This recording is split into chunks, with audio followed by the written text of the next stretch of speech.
Espace TV, le 22h.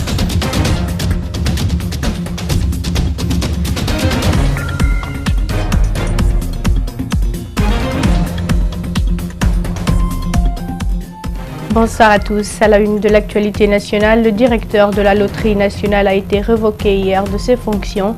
Chérif Haïdara, soupçonné d'avoir détourné plus de 27 milliards de francs guinéens, est poursuivi en justice.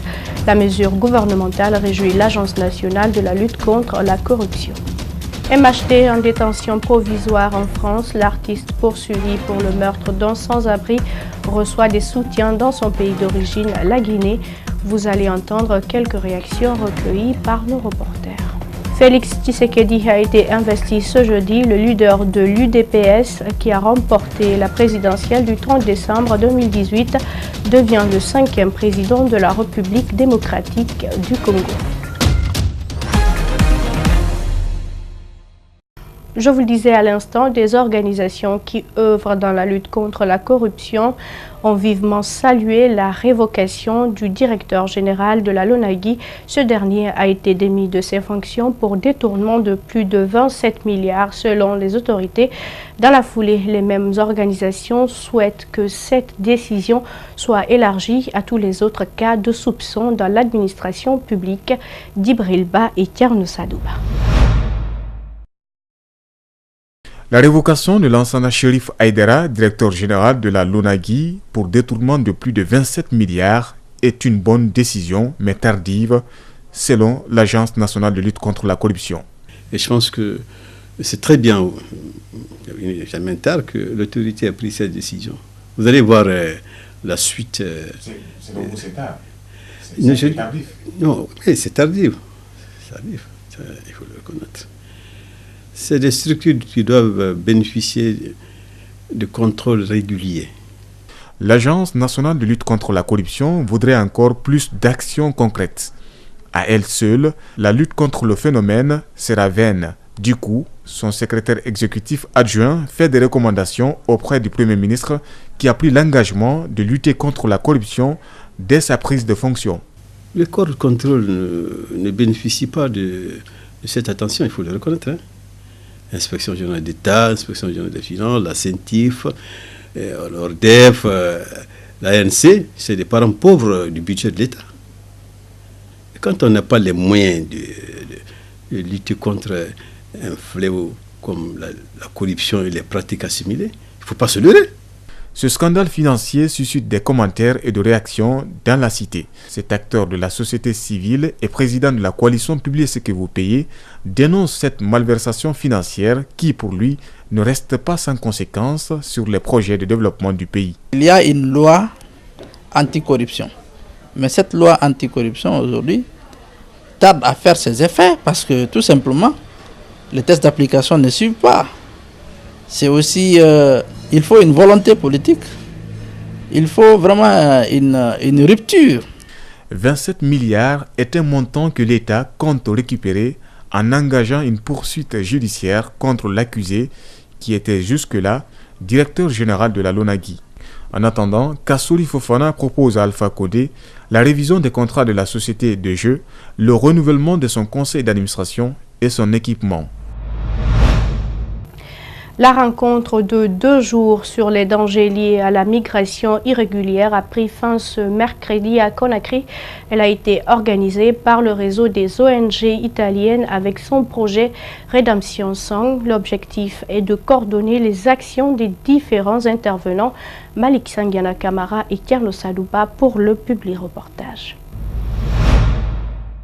Pour cette dernière journée d'échange et d'harmonisation des pratiques des acteurs de la migration sur les risques de la migration irrégulière, la projection d'un film documentaire.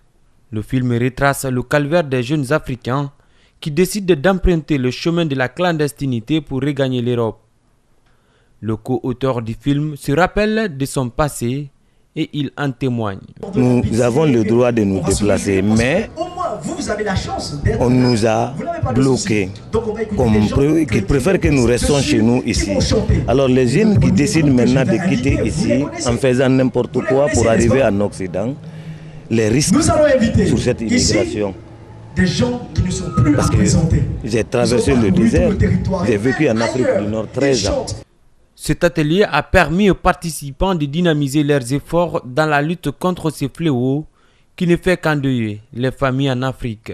Nous sommes en train d'aller vers les universités pour sensibiliser, faire des conférences d'information, aller vers les centres culturels, impliquer les ligues islamiques et autres, afin que chacun, en ce qui le concerne, puisse informer sur les méfaits de l'immigration clandestine. C'est un film qui a marqué les téléspectateurs présents à cette projection, mais particulièrement les jeunes qui rêvent à tout prix d'être en Europe. Malgré tout, la sensibilisation ne s'arrêtera pas là.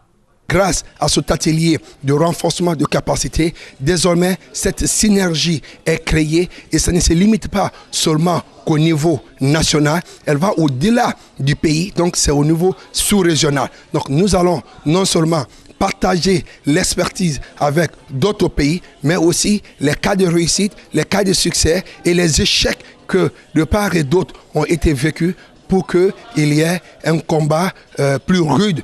La prestation des frères Mbaye qui invite les jeunes à rester chez eux a mis fin à la rencontre. Plus de 150 arrestations de trafiquants d'animaux, à l'heure active plus de 600 animaux en captivité relâchés. C'est le bilan des actions de terrain menées par 2 hommes qui travaillent au ministère de l'Environnement.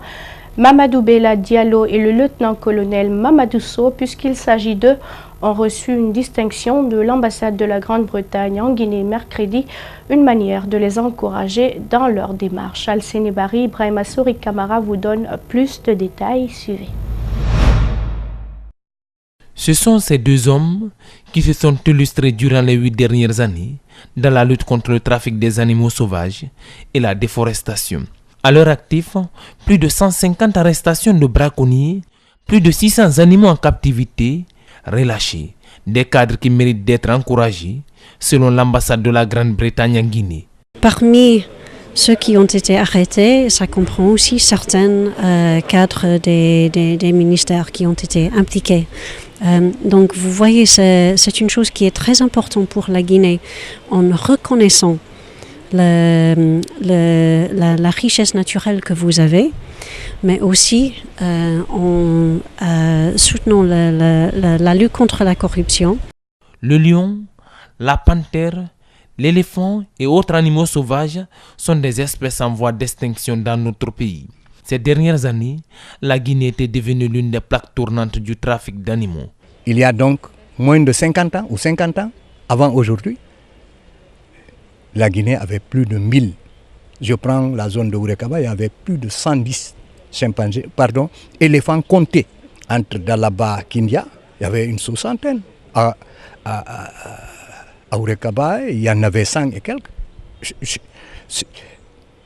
Il suffisait de sortir pour voir ces espèces. Mais aujourd'hui, est-ce que toi, tu as vu même une panthère vivante? Avec ce prix, ces conservateurs de la nature comptent s'investir dans la protection de la faune et de la flore. Ce prix, c'est un prix de satisfaction pour moi et l'ensemble des travailleurs du ministère de l'Environnement. Ça me motive de plus dans le cadre de l'exercice de mes fonctions et surtout dans le cadre de la lutte contre la criminalité faunique. A noter que l'ambassade de la Grande-Bretagne en Guinée travaille en étroite collaboration avec le département de la justice, la sécurité, l'environnement, dans la préservation des espèces protégées. En région, le maire élu de la commune rurale de Bambadou, dans la préfecture de Kissidougou, serait un analphabète, ce qui ne plairait pas à la population locale. Elle réclame un maire capable d'amorcer le développement à la base. S'en est suivi des mouvements de protestation. Des forces de l'ordre ont interpellé plusieurs personnes, dont une dizaine de militants du bloc libéral. Faya Milimono accuse le parti au pouvoir d'être derrière ce qu'il appelle persécution de ses militants. Il condamne cette manœuvre et affirme que tous les moyens légaux seront utilisés pour leur libération. On l'écoute au micro de Mamadou Kalisso. Les gens qui sont arrêtés sont effectivement du bloc libéral. Parmi ceux qui sont arrêtés, il y a même la tête de liste du bloc libéral à Bambadou, M. Augustin Benoît Kamano. Il est en prison au moment où nous parlons à Kissidougou. Alors, lorsque le préfet a appris la réaction de la population de Gbangbaadou, il s'est déplacé pour aller s'enquérir de la situation. Les populations ont dit, nous, ce n'est pas un problème de vouloir ou de ne pas vouloir le RPG. Si on ne voulait pas du RPG, nous n'aurions pas voté en majorité pour le RPG à Gbangbaadou. Nous ne voulons pas du monsieur parce que c'est en violation de la loi. Si on met en ce 21e siècle un analphabète à la tête d'une commune, on condamne la commune. Enlevez-nous le monsieur, mettez celui qui peut comprendre ce qu'il faut faire pour Gbangbaadou. Le préfet a fait le déplacement 2 fois. Ça n'a pas marché.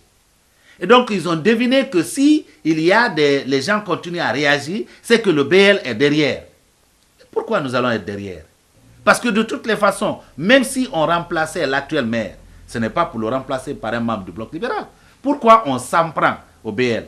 Au moment où nous parlons, nous sommes en train de dépêcher un avocat à Kessedougou, à nos frais, pour aller défendre nos militants. Nous avons également beaucoup de recours et de plaintes devant les tribunaux. Un certain Cheikh Sako, qui n'a pas de langue aujourd'hui, lorsque nous allons élever le ton parce que nous sommes déniés et constamment déniés de justice pour s'attaquer aux magistrats corrompus, il va menacer de nous traduire devant la justice. Nous attendons cela.